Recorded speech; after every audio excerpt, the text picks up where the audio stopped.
Well, today is my birthday, and I'm gonna do 40 different riffs from 40 different parts of stuff that I loved during the last 40 years. So it's gonna be great.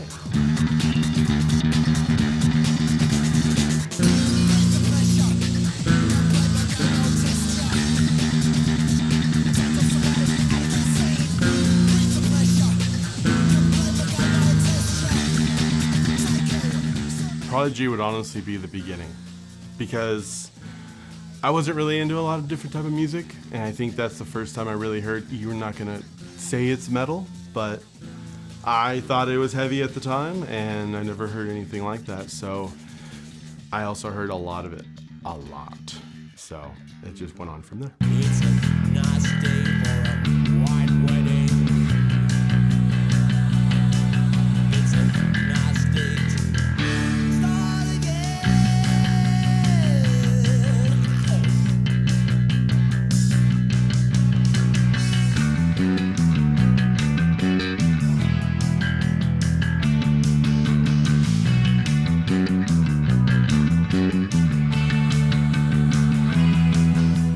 Billy Idol, because of my father. He went and bought, we used to go to Soldiers all the time because that's where we go to get your music. And he bought it was like a double disc or something like that of his greatest hits. Their first song, digga digga digga digga digga digga, bam, and it hits, and you're like, oh, this is old, Dad.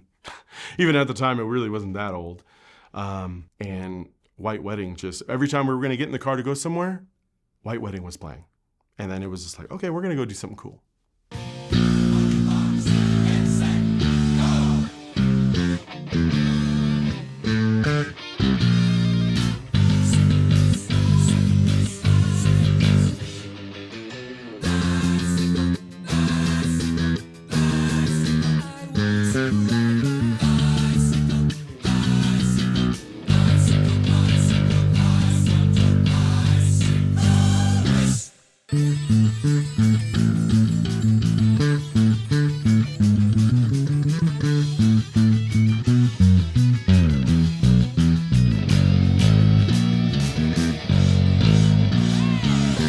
Another thing with my dad, he made me a demo tape, or I wouldn't say a demo tape, but like a mixture actual tape compilation, and it had all their greatest hits on it, which they have tons of greatest hits.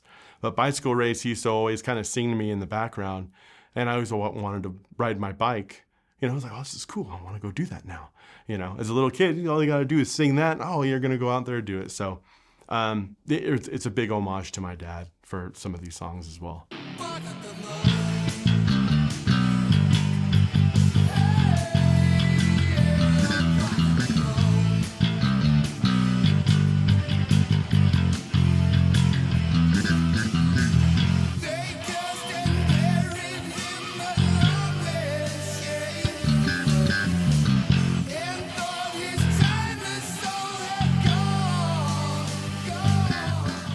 He had a Bark at the Moon reel-to-reel, a 45, I think we talked about it.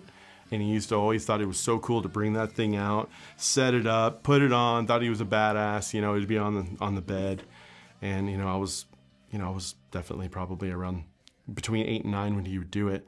I'd just see the big covers, because he also had the records of it. It was still trippy and scary, because I didn't understand, and you hear the howling, and I was a really scared kid at the time. I didn't really like a lot, scary movies and stuff like that, so that could have been because of that, so thanks, Dad.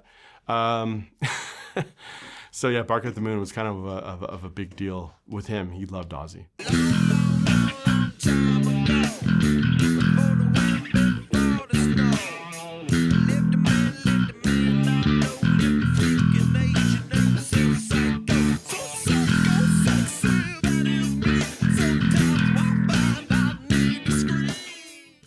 Blood Sugar Sex Magic.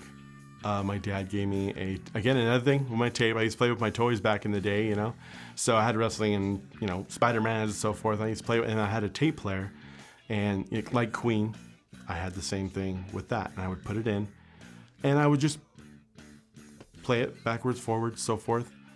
That song specifically, I don't know why I liked it so much. Now listening to the lyrics, I'm like, I wish I would have known that when I was a kid. Because that shit would have been a lot better. But the bass line in general, I mean, all the songs on that album are amazing with the bass lines and so forth. But specifically, Sir Psycho Sexy was awesome. And to learn how to play it now, it's not too hard, and it's so groovy. Psycho killer, qu'est-ce que c'est? Better run, run, run, run, run, run, run away. Oh, psycho killer, qu'est-ce que c'est? Another Father deal. Talking Heads, he couldn't get enough of them. Again, another compilation disc he bought. And again, most of this was on rerun over and over and over again. Psycho Killer was, Burning Down the House, there's so many to name. That one specifically, he was constantly singing and it stuck in my head. And then of course, Dave played it, not too long ago. I want to say a couple years ago now. And I was like, oh shit, Talking Heads, oh yeah. And so I started playing it over again.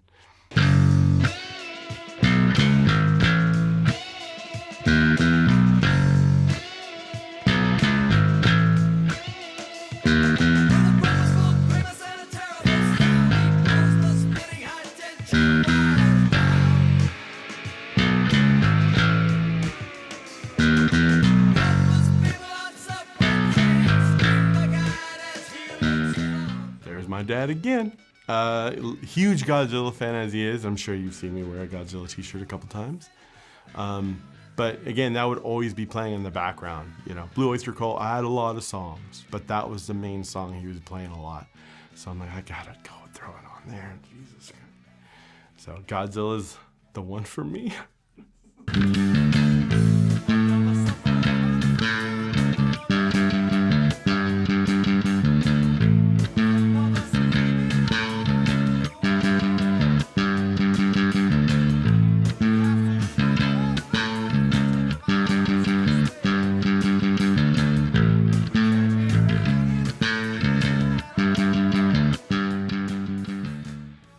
A lot of these are from my dad, man, because that's all you hear all the soundtracks from your parents.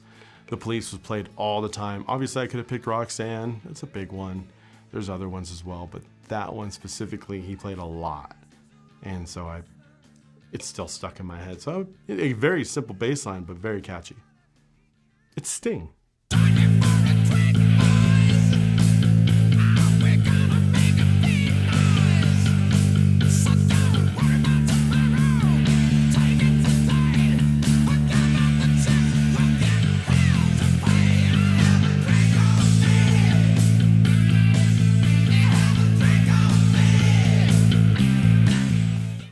Drink on me. My dad, right? AC/DC was all around all my life. Listened to it all the time. And then, Maximum Overdrive was kind of a big deal to me and my dad. We'd always watch it. But my dad loved Have a Drink on Me. We'd be having barbecues. He'd be out there just in little shorts, just drinking his beer and just be singing, have a drink on me. And I'm like, oh, cool, Dad. Later in life, I'm right there with him with the beer in my small shorts, Have a drink on. It's like rain.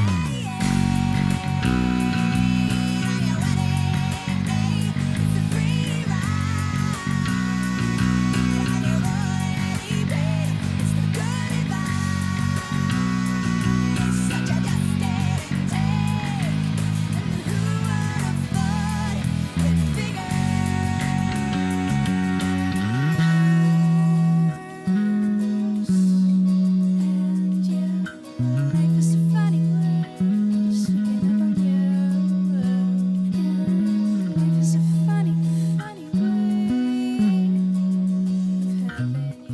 Yeah, growing up in the 90s, I think we talked about it. Can't get away from that album, okay? Alanis blew up. My sister had a massive CD collection that she got from, for some of you people probably don't know what Columbia House is, but you got buy all these albums and so forth, you get them for super cheap, and it's obviously kind of a scam, I guess, even though it was back then. So she had Alanis Morissette. That was one of the ones she got with like Aerosmith and so forth. And she used to play it all the time. So I heard it so much that when she would go to work or whatever, I would play it as well because she had a little 5-disc CD player. Well, I played it so much that I would be playing the video game Doom because I hated the sound of it because it scared the shit out of me. So I'd put Alanis Morissette on and play Doom, killing like monsters and stuff like that. Very random. But it's I just remember all that. I remember all the video games and music was to that. So I had to put that on there.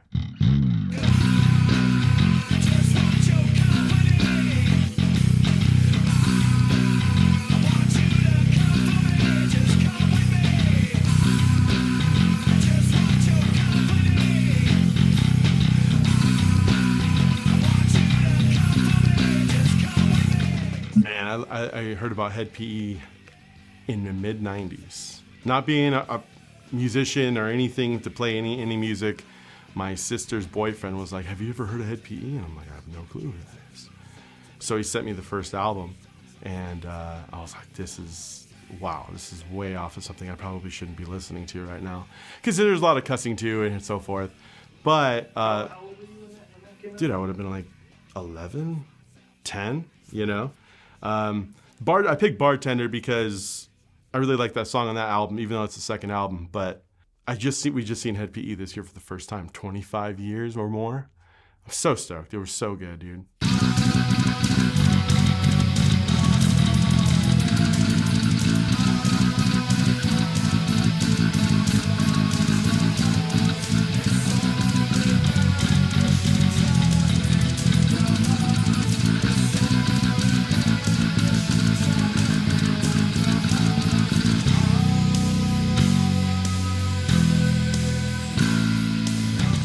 The first time I heard them, which I'm sure a lot of people might have, was the first Mortal Kombat movie.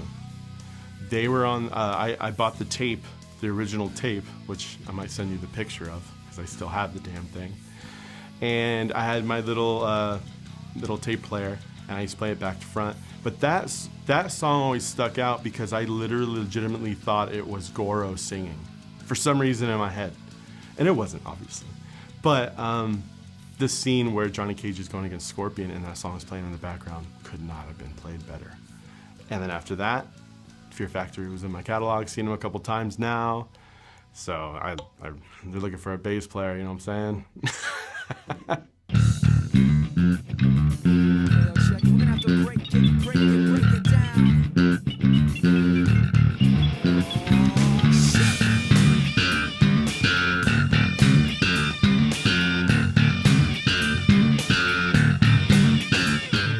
My dad used to work for the Parks and Rec, and he would find a lot of stuff on the field. He found a massive binder of CDs. Massive. And back then, if you find CDs, those are gold, right? So yeah, they weren't the best, you know, they were kind of scratched up and so forth. So Rage was one. I think there was Smash Mouth and stuff like that. I had no clue. Bare Naked Ladies, right? And it just kept going. So every time I put it in my crappy ass CD player, it wasn't the best, so it would skip quite a bit too. So the reason why I picked Take the Power Back was because when I would put it in there, it'd always get to a spot right where Zach would say some W word, and it would just go whoop, whoop, whoop, whoop, whoop, whoop, whoop. And I was like, God dang it, why can't it go? And I would never be able to hear the whole damn song. But the intro was one of the best parts, and of course the intro is literally almost the whole song. So that was always locked into my head, and that was how I just got into Rage massively on that album.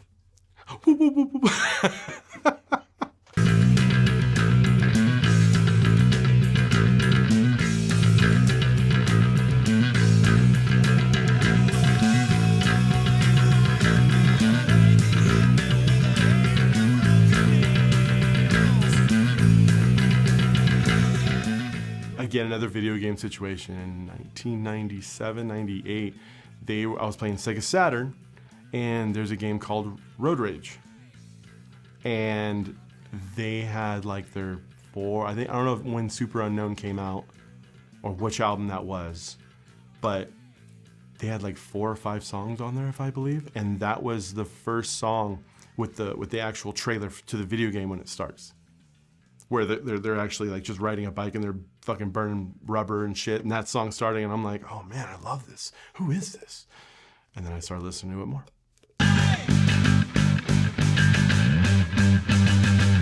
Motor.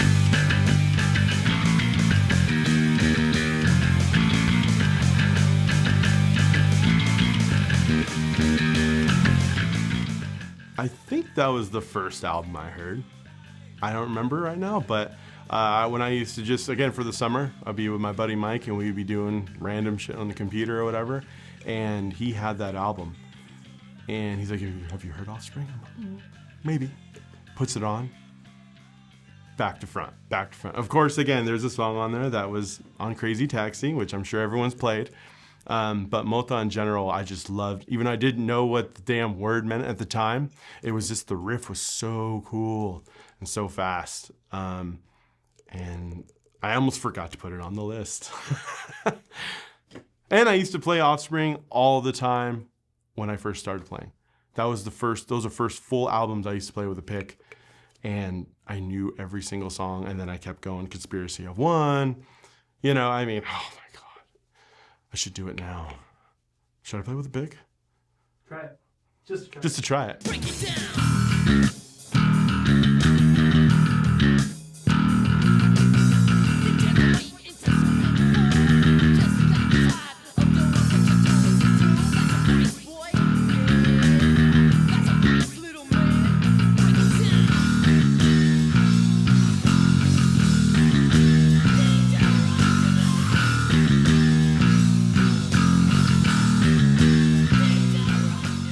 I'm a huge wrestling fan. Just like I'm sure some ages, you kind of break it up. You get into it massively at certain times of the year or whatever. And then you're like, it's not that great now and so forth, and generations go by. That generation with DX, that song, I wanted to do another song, but that song was pretty huge. And I used to play it when I was younger because I thought it was really cool, kind of random. It's kind of like doing the Seinfeld little bass thing. I'd just be do-do-dee-doo, and be like, I know that.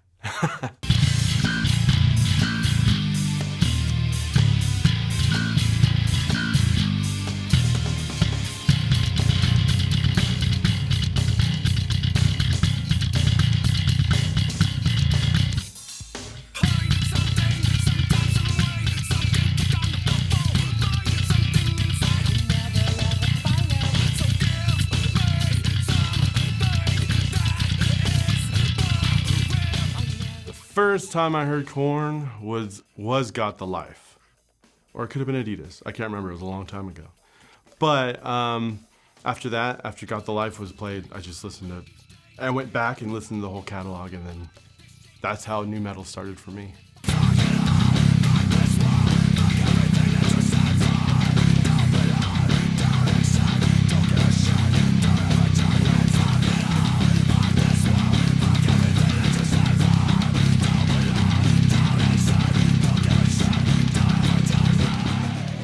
Surfacing in general, I think we did it on the nu metal riffs, but surfacing was a huge deal to me because that was the first time I really heard the band. My buddy's Mike, his brother came and he put a tape on VHS on. He's like, dude, you guys got to see this.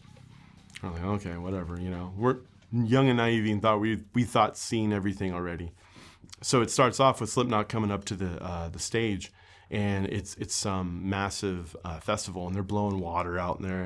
I'm sure it's hot wherever they're at. And they're on the side, like beating each other's heads and everything. I'm like, this. Again, I like wrestling, so at that time I was like, this is real. Which it could have been. They beating the shit out of each other. But anyways, they go up, and I think Surfacing was the first song, and they tore it up. And that song was, and then I bought the first album, and I'd never seen anything like that. I mean, again, you go through the Korns and so forth, and again. Nothing like that. That's a whole other situation, whether it's the Marilyn Manson thing or something new that came to the table, and Ozzy biting the bat off something. That was that same situation to me to blow my mind.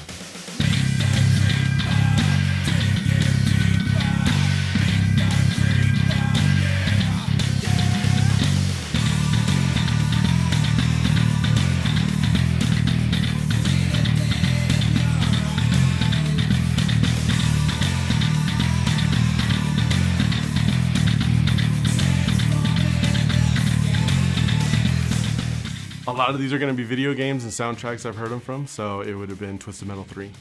The whole album is awesome, or the video game, I should say. But anyways, I heard that song, and then after that, I went out and bought the album, and that opened a whole massive door to that type of music. So I was like, okay, we're doing it.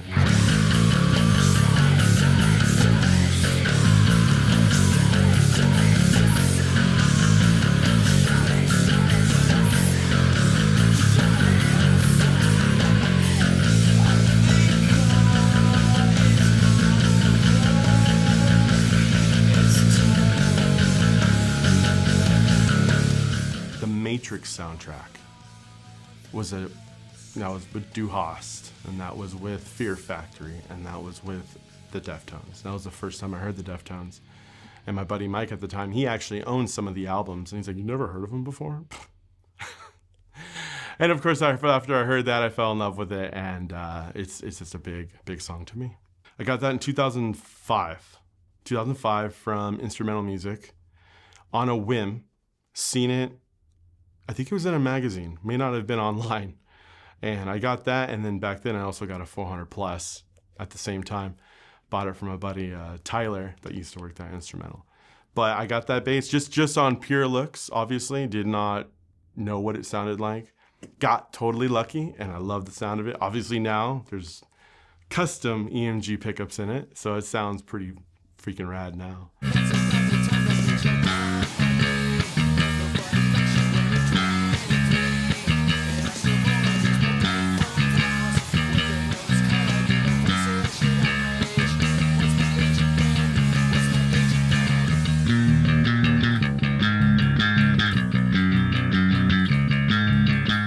Another big album that came out that, you know, What's My Age Again music video came out. Of course, they were naked, you know, and then the porn star in the front, perv as I am. Hell yeah. Again, washed another car, went and bought the album, came back, and just back to front all the time. And that's another one of those albums.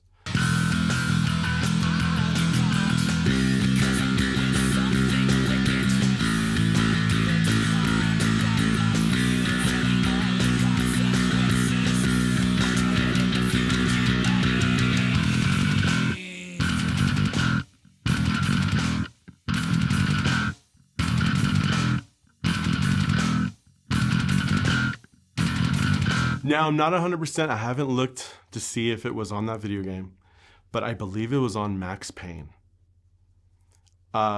Just like Grand Theft Auto games, you get in the car, you can change the radio station. That song was on there, I believe. In the comments, I'm sure somebody will say something, "No, it wasn't in Max Payne, idiot." But whatever. It was a badass song, and I heard it so much, just like anything, it gets stuck in your head. And so I had to put it on there because it was like one of those summers. I played that game all summer, and it was just, I like Megadeth now.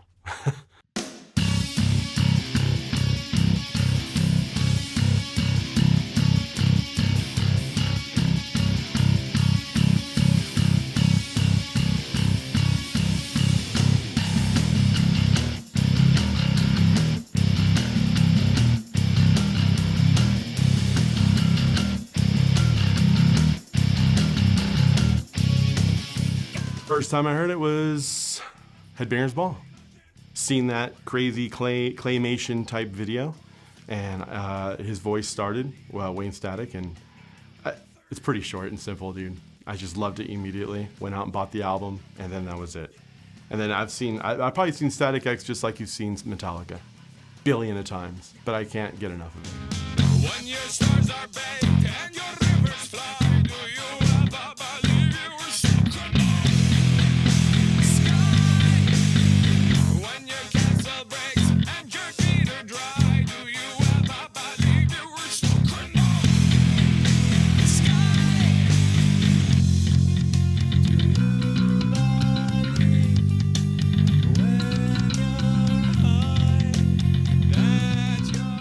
System of a Down was a CD that I got from my buddy Alex. Again, I had Static X, and I gave him a Static X CD he gave me a System of a Down CD.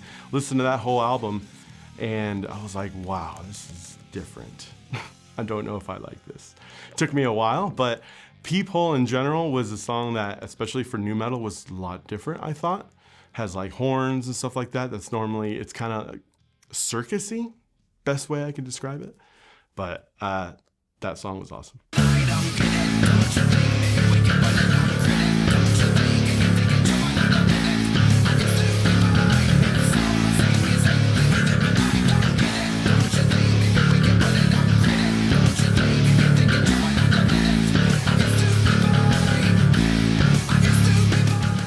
I used to wash cars for my buddy Jeremy and so forth. And what he used to do is after I washed his car, he'd take me to Salzer's in Ventura to buy a CD. And he let me pick anything I want. And of course, we went directly to the new releases. But before that, I was washing his car and he had his, when car stereos were a big deal back then, he was blaring Stupefy. And Stupefy was so loud, it was so bassy. And I was inside trying to wash his windows and shaking. But it was great. So I was like, okay, well, we went and bought that album that day. That was it for Disturbed.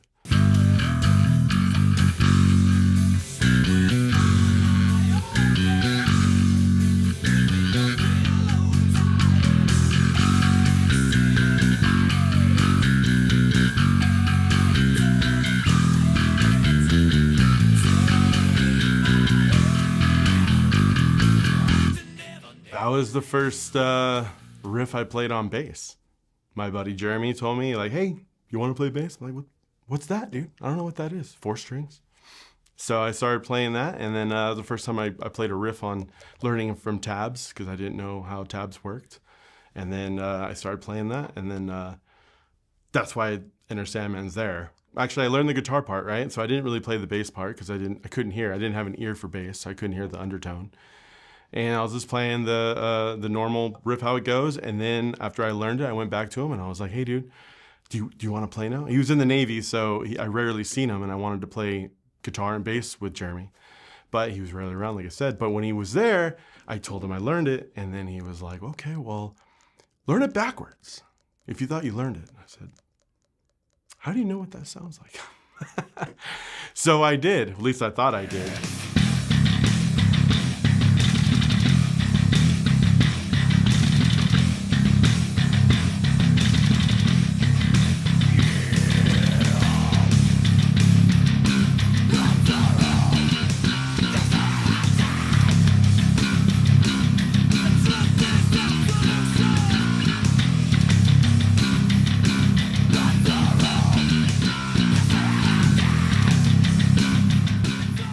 Killswitch I downloaded illegally, like a lot of people did back in the day.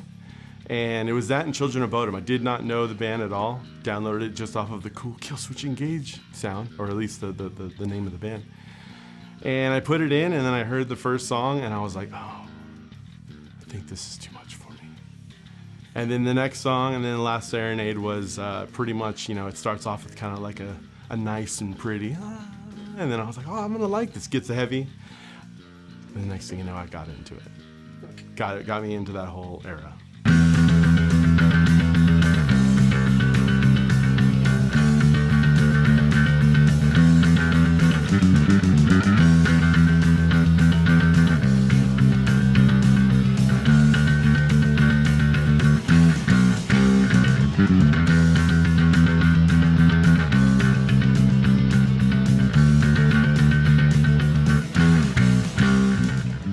So many Iron Maiden songs I could have picked, right? That one specifically, because my buddy Alex at the time was like, hey, I'm gonna make you a CD and you gotta listen to it. I used to walk to school all the time. So I had to see my CD player. That'd be the time to listen to whatever it was, because that's all we had. We had one CD, or at least I had a couple CDs. So he burnt me one, and all it said was Best of the Beast. That's all it said. So I'm like, okay, cool. So I listened to it. Anyways, long story short, I told him, hey, that last song? Forgot that I don't even know the name of it. He's like, yeah, Hell be the name. I'm like, I'm not sure if I really like Halloween, dude.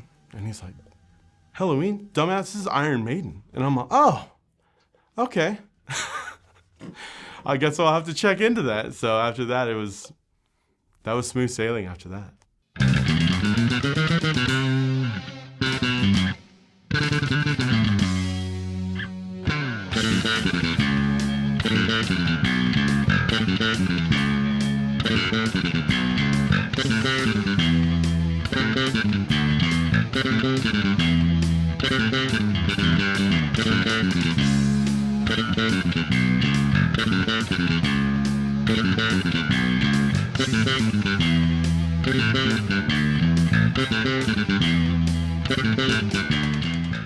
I was playing bass with a pick mainly, and I didn't know what you could do with your fingers. Did not know that at all. And so my buddy was like, dude, do you know YYZ from Rush? And I'm like, I have no clue who that is. I mean, I've heard Tom Sawyer, right? So he gave me I think it was a Bass World magazine, and it had in the back had the tablature to YYZ. So, and he's like, hey, but you can't cheat. I'm like, what does that mean? He's like, play with the pick. I'm like, okay, like he's playing it with fingers, right? Also keyboard and singing. But anyways, yeah, I learned that. Well, I wouldn't say I learned it. I wanted to learn it, and I was just trying to learn just the intro, and that was hard enough. Now, playing it now, it's pretty crazy, but it's on there because of that situation of just wanting to learn how to play that, at least a little bit.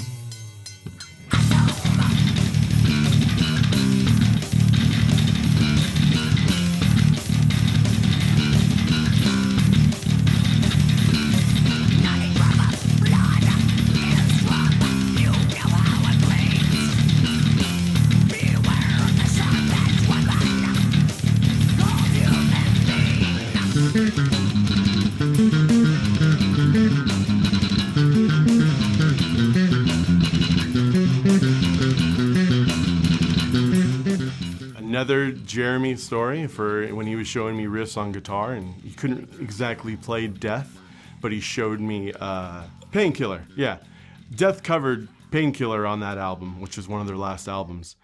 And I was blown away by how high his vocals were, even though I didn't hear the original, because I wasn't really, it was too old for me at the time. And after that, I just started listening to all their stuff, because that cover started the whole album to backlogging to all the other stuff.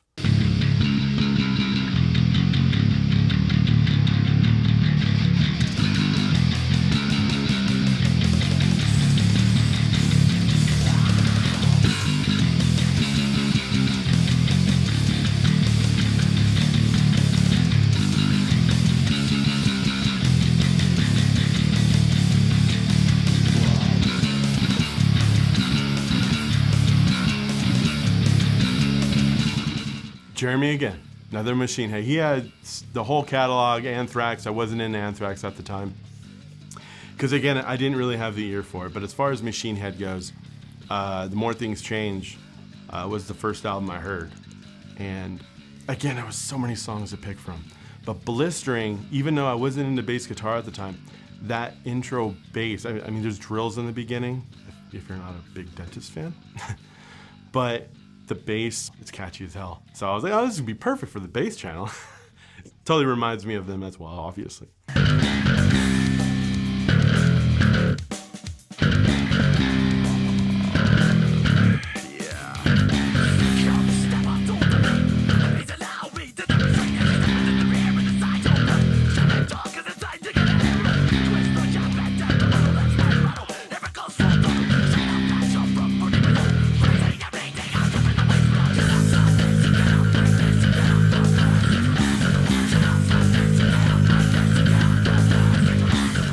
That was another new metal situation when I went to high school. I used to be in my drafting class, and what I used to do is I used to not work. I used to use the printer to print out all my tabs for my bass the whole time.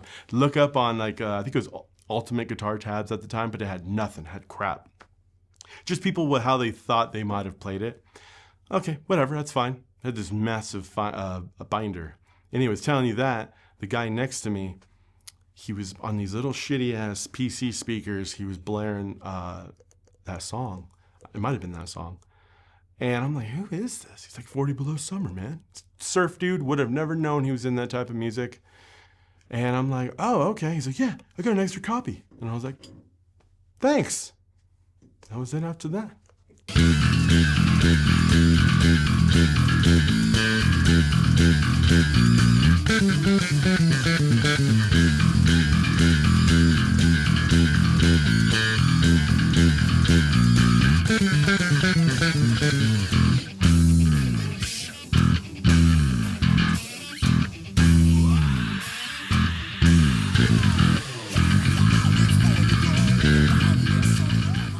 Cowboys. First album I heard, first song I heard.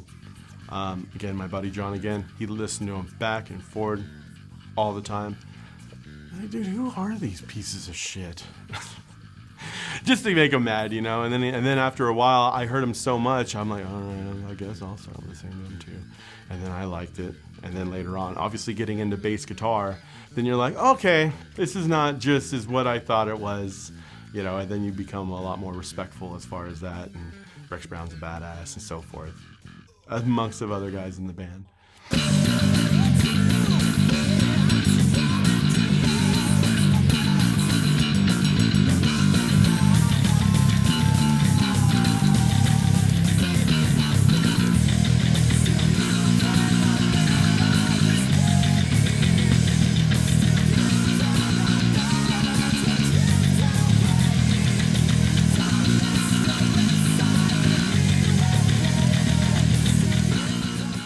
Obviously didn't know how hard it really was going to be.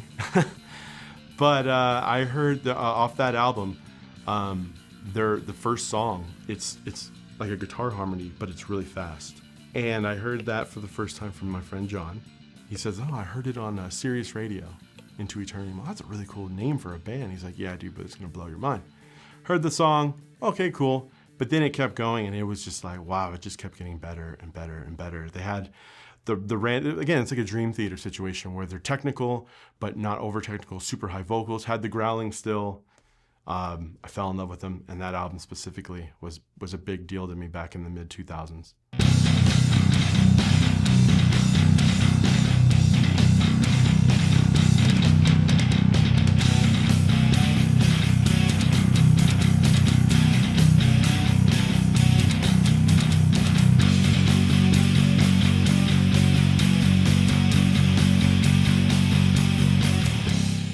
My buddy John, when I started our thrash band in 2005, showed me, he's like, hey man, do you like Viking Metal? And I'm like, okay, like that's a thing.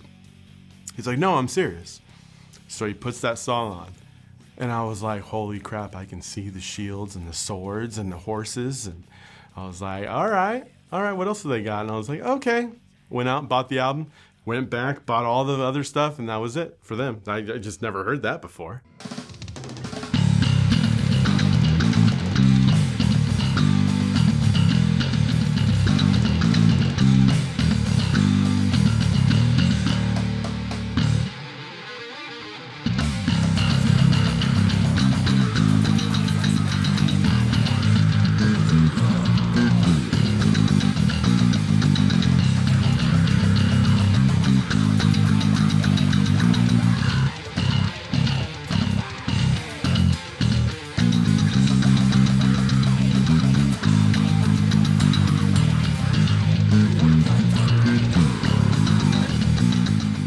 A band that I technically started back in 2007, and we started off as like a classic rock-ish, and then we went from classic rock to death metal. Trying to be like a Black Dahlia-ish at the time, you know, because I was really big. And trying to play Feast, that was kind of tough because I haven't done that in 15 years. So learning it was pretty tough, but Chris was right there just getting me on there. That was technically my second, but it is my first bass, legitimately, because my dad's seen it on, it was called American Music at the time in Ventura, and it was on top, but they didn't have a case, so they gave me a discount of, it was $5.99, okay? And so I was like, oh, cool. So my mom and dad bought it for me, and so now it is cherished into me. You know, my dad's like, that's a cool bass. And I'm like, it's got pentagrams on it. It's badass.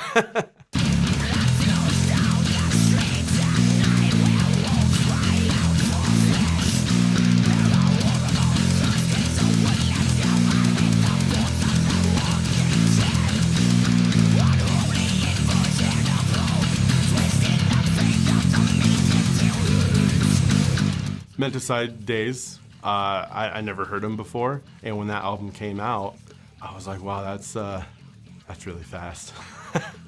And we were trying to be like that, real fast, a lot of grinding, and I'm like, I don't know if I can play this with fingers, you know what I mean? Because most of it's gonna be played with pick to beat to at least, you know, keep up with the drummer and the guitar player. I never played it until for this video, and I can say that it's not easy. I had to go to 3-finger. You know, sometimes you just got to throw in that third, you know. It all depends on the timing, but if you do it right.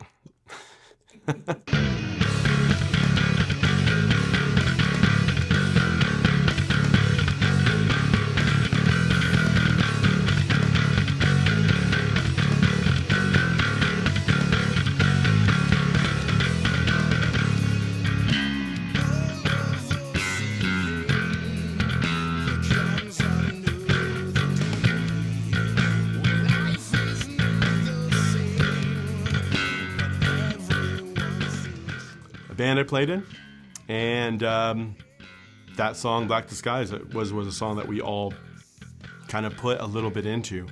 Like the beginning riff was kind of me, you know, not the actual "Sweet Child of Mine" riff, but the riff over it, you know. So and stuff like that. And I was like, oh, I was kind of proud of that, you know. I was listening to his vocal melody, and I was trying to do that as well, trying to go in between rhythm and vocals and guitar, so forth. And I think it melted pretty good together.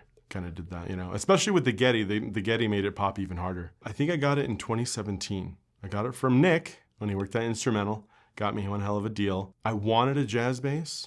I just didn't know which one I wanted. I don't know if the Professional series came out yet. Might have been the Elite. And I wanted one really bad, but I was like, you know, I don't like any of the colors and so forth, you know. And I'm really about aesthetics. I hate to say it. And then field comes, and then all that other stuff. It's always about how it looks for some reason. That same year, I was looking. Fender came out with a video with Geddy, and he was like, "Oh yeah, it's the American series." Because I played the Mexican one, and I was like, "It's cool. It just doesn't have the mojo that he has." No one's ever gonna be Geddy, but in general, just to at least play one note. I'd never played that bass. I bought it just off of a whim again because there's American neck in the whole deal. Wow. First time I played it, I mean, I'm sure, again, a lot of other people play it. Wow. The tone, the feel, it's got it all. I should be a spokesman for Fender. With my beauty routines and a face full of spleen, I'd say it's extreme, but it's time to say goodbye. So to hell with good intentions, so to hell with where I'll go. But the devil makes exceptions. We're all Americans, I know. Ice Nine Kills, the first time I heard when I was with Chris, because we went to go see Metallica. And that was the first time I seen Metallica. And that was here in Vegas at the Raider Stadium.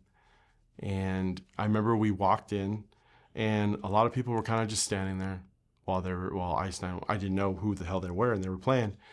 I was like, man, these guys kind of sound pretty good. And they had a lot of stuff on stage, you know, they have a lot of gimmicky stuff, which I didn't know. And I'm like, man, these guys are actually really better than I thought they were going to be. Obviously, opening up for Metallica, you probably should be, right? And after that, I listened to the whole album back to front again, a whole one of those things. So probably it was 2022, right? Yeah, that was played a lot. And I picked that song because to me, it's one of the number one songs that I like, and very fun.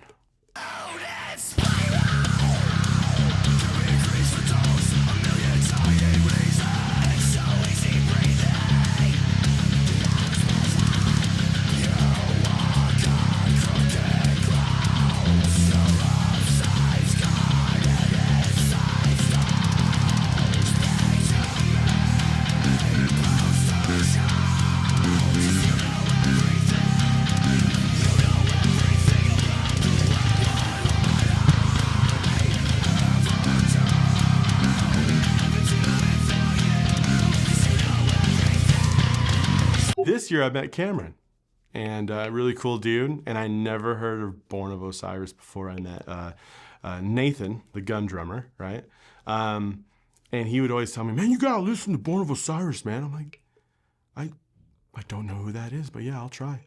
So I started listening to him, and that album specifically, because Poster Child, I think, was on like the first song. Went through the whole album, and I just been listening to it at the gym constantly. That's probably my number one album this year on my list, if I had to say. So I was like, I'm going to try to learn one of these songs because the rhythms are a little different. And I'm going to say more modern bands that I've heard. you know, even though they're not modern at all as far as, you know, they've been around for a while, you know. We, well, me and Chris went to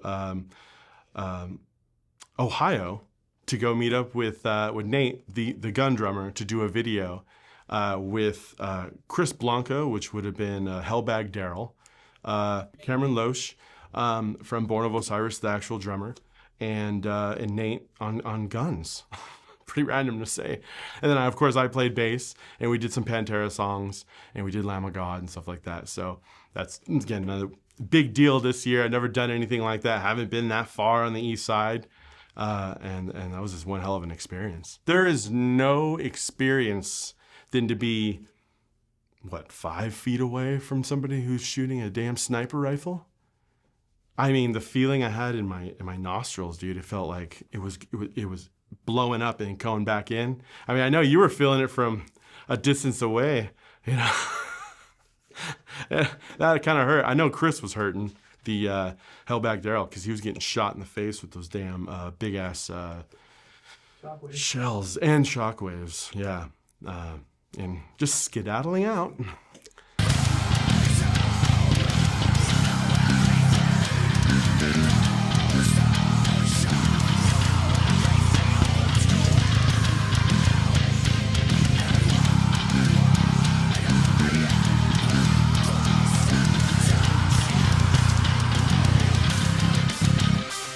Happy 40th to me. I'm so stoked. I'm still alive. I'm still here. Lost some weight. Still, bass channel still going strong. Hope you liked it. And scene.